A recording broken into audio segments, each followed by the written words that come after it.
नमस्कार दोस्तों, कोरोना काल में इस वक्त इंडिया क्या बोल रहा है, यही बताने के लिए बोले इंडिया की ख़ास पेशकश के साथ मैं हूं मंजर आलम।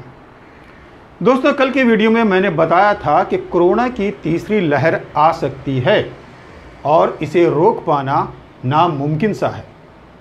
यह चेतावनी principal scientific adviser Vijay Raghavan ने एक प्रेस कॉन्फ्रेंस में दी थी। इस चेतावनी के बाद जहां तमाम एक्सपर्ट्स चिंतित हैं, वहीं सुप्रीम कोर्ट भी टेंशन में आ गया है, क्योंकि इस तीसरे लहर से सबसे अधिक खतरा बच्चों को हो सकता है, ऐसा अंदेशा जताया जा रहा है। तो दोस्तों, इस खबर को हम तफसील से बताएंगे और ये भी बताएंगे कि आपको अपने बच्चों के प्रति कितना अलर्ट रहना होगा। इसलिए इस वीडियो को आप अंत तक ज़रूर देखिएगा और मेरे चैनल बोले इंडिया को अगर आपने अभी तक सब्सक्राइब नहीं किया है तो फ़ौरन सब्सक्राइब कर लीजिए और लाल बटन ज़रूर दबाइएगा। बढ़ते हैं खबर की ओर। दोस्तों, हम जानते हैं कि देश अभी कोरोना की दूसरी लहर से लड़ रहा है और अब कोरोना की तीसरी लहर की चेतावनी भी आ गई है।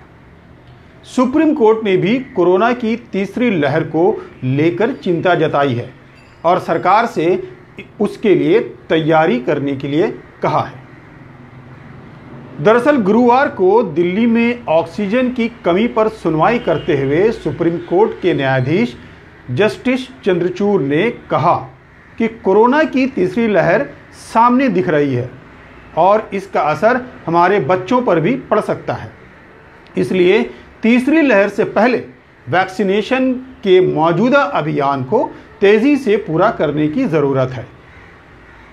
अब सवाल ये उठता है कि कोरोना की तीसरी लहर कब तक आ सकती है और हमारा देश उसका सामना करने में कितना सक्षम है या कितनी तैयारी की जा रही है। तो दोस्तों, जहाँ तक सवाल है तैयारी की, तो वो एक खुली किताब की तरह आपके सामने है। आप देख रहे हैं कि देश में चुनावी तैयारियां कैसी होती हैं और कोरोना से लड़ने की तैयारी कैसी हो रही है। मैं नहीं समझता हूं कि मुझे इस बारे में कुछ भी बताने की ज़रूरत है, लेकिन कुछ ऐसी बातें आपको ज़रूर बताते हैं जो एक्सपर्ट्स बता रहे हैं, जैसे कि कोरोना की तीसरी लहर कब तक आ सकती है और ये क्यों शंका जताई जा रही है कि बच्चे अधिक संक्रमित हो सकते हैं। उसके बाद हम आपको बताएंगे कि इस तीसरी लहर से बचने के लिए और अपने बच्चों को सुरक्षित रखने के लिए आपको क्या क्या करने की ज़रूरत है। दोस्तों, एक्सपर्ट्स की अगर माने तो कोरोना की तीसरी लहर इसी वर्ष अक्टूबर और दिसंबर के बीच आ सकती है। कोरोना की दूसरी लहर के दौरान खासकर महाराष्ट्र में देखा जा रहा है कि वहां बच्चे ज़्यादा संक्रमित हो रहे हैं। स्वास्थ्य विभाग के अनुसार महाराष्ट्र में अब तक करीब 1.5 लाख बच्चे वायरस से संक्रमित हो चुके हैं और हर दिन करीब 300 से 500 बच्चे बीमार हो रहे हैं। वहीं अगर 11 से 20 साल के आयु के 3 लाख युवा अब तक वायरस के चपेट में आ चुके हैं। इन्हीं आंकड़ों के आधार पर और कोरोना के मिल रहे नए नए वेरिएंट को देखते हुए एक्सपर्ट्स ये अंदाज़ा लगा रहे हैं कि तीसरी लहर में बच्चों पर ज़्यादा खतरा हो सकता है। तो फिर बच्चों की सुरक्षा के लिए हमें क्या करना चाहिए, ये सवाल तो हम सभी के सामने आता है। तो एक्सपर्ट्स बताते हैं कि बच्चों को संक्रमण से बचाए रखने के लिए वैक्सीन ही एक उपाय है। अब जरा मामले की गंभीरता को समझिए। हमारे देश में 18 वर्ष से कम आयु वालों को वैक्सीन दिया ही नहीं जा रहा है और 18 प्लस के लिए वैक्सीन को लेकर देश भर में क्या स्थिति है ये भी आपसे छुपी हुई नहीं है। मारामारी हो रही है, वैक्सीन की भारी किल्लत है। अभी जब मैं ये वीडियो बना रहा हूं तो सरकारी आंकड़ों के अनुसार अब तक देश भर में केवल 16 करोड़ लोगों को वैक्सीन का पहला डोज दिया गया है। दूसरे डोज के लिए भी कतार लंबी है। अब आने वाले स्थिति को जरा और करीब से समझने की कोशिश कीजिए।